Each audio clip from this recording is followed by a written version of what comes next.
Hai Sobat Pencinta Catur, terima kasih sudah klik video ini. Semua masih Magnus pada waktunya. Yap teman-teman, Magnus Carlsen akhirnya keluar sebagai juara turnamen Norway Chess 2024. Dan ini adalah partai penentunya, final match di babak terakhir, babak ke-10 melawan Fabiano Caruana. Mereka pernah bertanding dalam perebutan gelar juara dunia beberapa tahun yang lalu dan dimenangkan oleh Magnus Carlsen.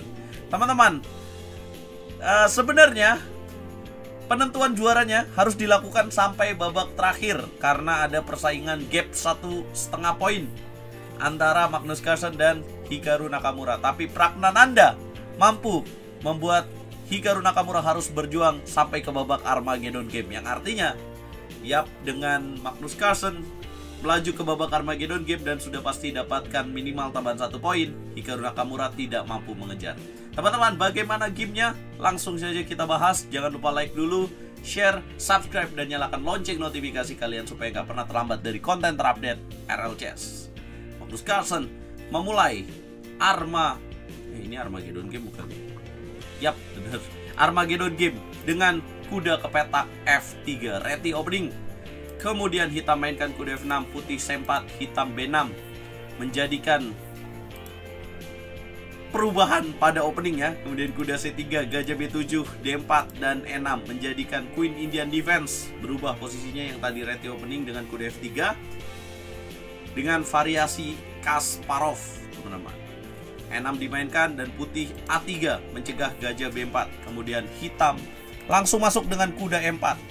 Armageddon Game, putih 10 menit, hitam 7 menit tanpa bonus waktu. Kalau misalkan remis, karena hitam waktunya lebih sedikit, dia dapat hak istimewa, pertandingan dimenangkan oleh hitam. Kuda pukul kuda, hitam gajah pukul kuda, putih E3, hitam gajah E7, putih gajah D3. Kemudian hitam menukar gajah. Ya, kenapa hitam mau menukar gajah? Karena dia boleh menukar gajahnya asalkan dengan gajah ya teman-teman.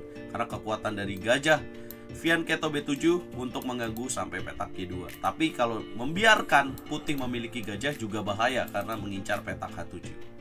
Jadi hitam mau makan, menteri pukul gajah, hitam melakukan rokade pendek, putih mengamankan raja juga, dan hitam D6 guna mencegah kuda naik ke petak E5. Kemudian putih mendorong pion B4, hitam kuda D7, putih mainkan benteng D1, hitam A5 mengganggu dari sayap menteri, putih gajah B2 menjaga benteng, pukul pion, pukul balik pakai pion, kemudian menteri B8, dan Magnus Carlsen middle game, naikkan menteri ke petak E4, mengincar petak kosong di petak C6, sekaligus mengganggu petak A8. Hitam menjawab dengan langkah menarik yaitu D5, boom. Kemudian pukul pion dan hitam ada jawaban kuda F6 mendapatkan pion D5 kembali. Dan putih mundur dengan menteri C2. Caruana ambil pion D5 dengan pion dan putih naikkan kuda E5. Memberikan pion racun pada petak B4 yang kalau dimakan ada kuda C6, fork, dan akan jatuh gajahnya. Jelas tidak tertipu dong dengan gajah D6 dimainkan. Kemudian putih B5, hitam mainkan menteri L8 mengancam pion B5. Dan putih mainkan benteng pukul benteng, menteri pukul benteng, dan putih mainkan benteng A1, menteri L8, putih mainkan menteri C6. Kenapa Magnus Carlsen mau menukar menteri? Karena dia memegang satu-satunya jalan yang terbuka di permainan ini, atau jalur yang terbuka, file yang terbuka. Nah, jadi dia menteri C6. Hitam menolak dengan menteri A7, kemudian putih benteng naik ke petak A7, hitam H5. Dengan tujuan membuka nafas bagi raja dan juga bisa memiliki tujuan kuda G4 mengganggu kuda di petak E5. Putih mundur dengan jalan H3. Ya, tujuannya apa? Untuk menjaga kuda G4. Nah, tadi saya bilang mundur, ya jadi putih mundur menteri ke petak C1 ya setelah H3. Dengan tujuan apa? Tujuannya kuda ke petak C6. Nah, jadi di sini putih pengen, ayo dong hitam, makan kuda gua supaya gajah kuat lo di petak D6 ini hilang dan gua bisa dapetin pion di petak C7. Tapi hitam masih memiliki jawaban dengan menteri E6 naik dan kemudian putih kuda C6, hitam benteng E8. Kemudian putih gajah A3 dan hitam mainkan langkah kuda E4. Putih sikat gajah, sikat balik pakai menteri, dan putih mainkan langkah kuda E5 mengancam pion C7. Hitam menjaga dengan benteng C8, putih melanjutkan dengan F3, hitam kuda G3. Kemudian putih menteri ke petak A1. Dan kemudian hitam F6, putih mainkan kuda D3. Guys, sebenarnya ini adalah saat yang tepat untuk Caruana untuk counterplay atau menguasai pertandingan dan bahkan bisa unggul di game ini apabila dia menemukan langkah terbaik, yaitu benteng E8. Ya, pion E3 lemah. Apabila di sini putih mainkan langkah raja F2, maka hitam bisa mainkan langkah kuda F5 mengancam pion E3 dan ada juga ancaman menteri G3.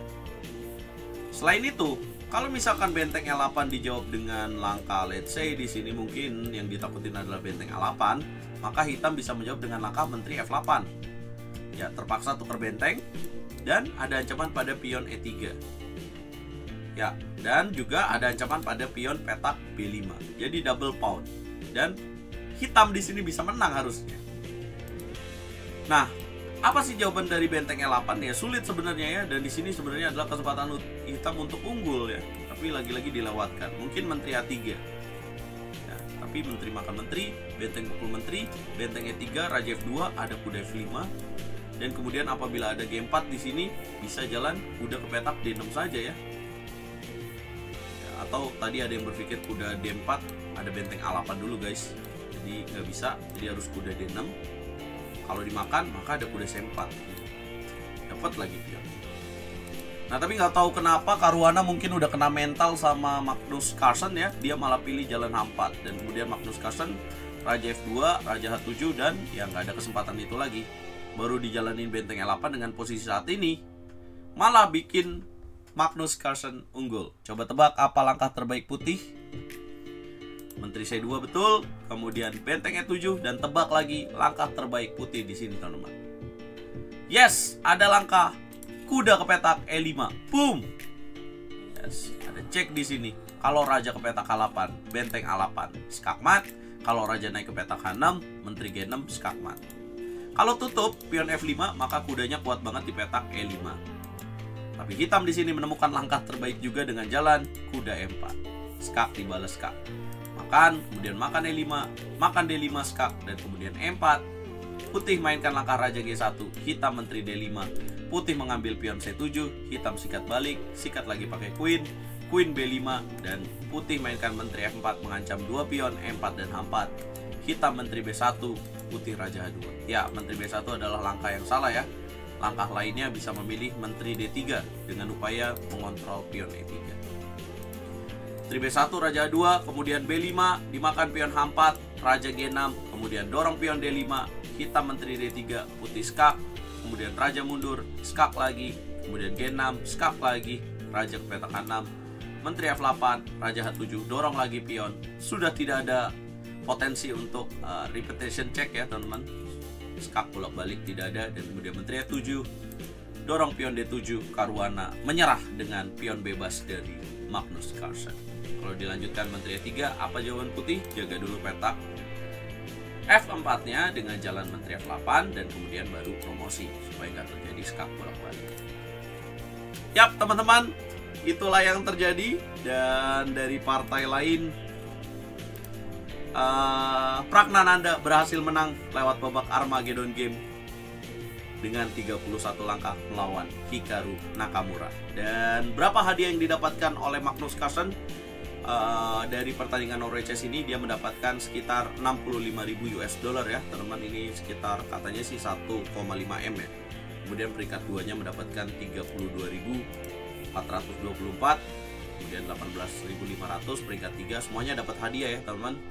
Dan klasemen terakhirnya siapa? Klasemen terakhirnya kita akan lihat, nggak update ya. Klasemen terakhirnya itu adalah Magnus Carlsen, kemudian Hikaru Nakamura, Pragnananda, kemudian siapa ya, Caruana atau Alireza, dan kemudian baru Ding Liren. Nah, apakah ini mempengaruhi elo rating? Kita lihat secara elo rating, berapa kenaikan elo rating secara live-nya dari Magnus Carlsen. Ya, kalian bisa lihat di 2700chess.com ini. Nah, Magnus Carlsen menambah 1,8 elo rating, sekarang jadi 2831.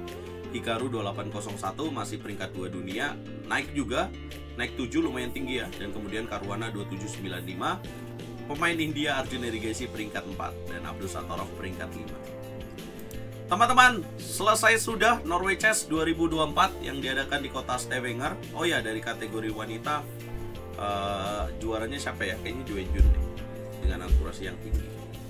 Nah, masih ada live berikutnya, live dari turnamen catur dunia. Ya, misalkan kita bisa nonton Uzbek Chess Master ya. Sekarang lagi ada turnamen di Uzbekistan dengan pemain-pemain muda dan Nodirbek Abdul Sattorov juga. Mau nonton gak guys?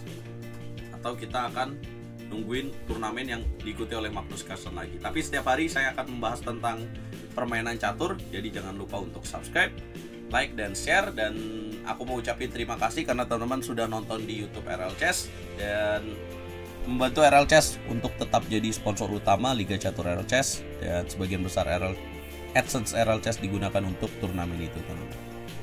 Terima kasih buat yang udah sawer selama live berlangsung. Dan untuk pemenang yang mendapatkan giveaway, nanti aku akan mengirim bukti pengiriman ekspedisinya ke nomor kalian semua ya, teman-teman. Terima kasih semuanya untuk seru-seruan di YouTube RL Chess. Kita ketemu di live berikutnya. Ya, semua masih Magnus pada waktunya. Oh ya, kalau kalian mau support lagi ya, atau mau kerja sama dengan RL Chess, bisa hubungi di Instagram. Dan jangan lupa gabung ke RL Chess Academy.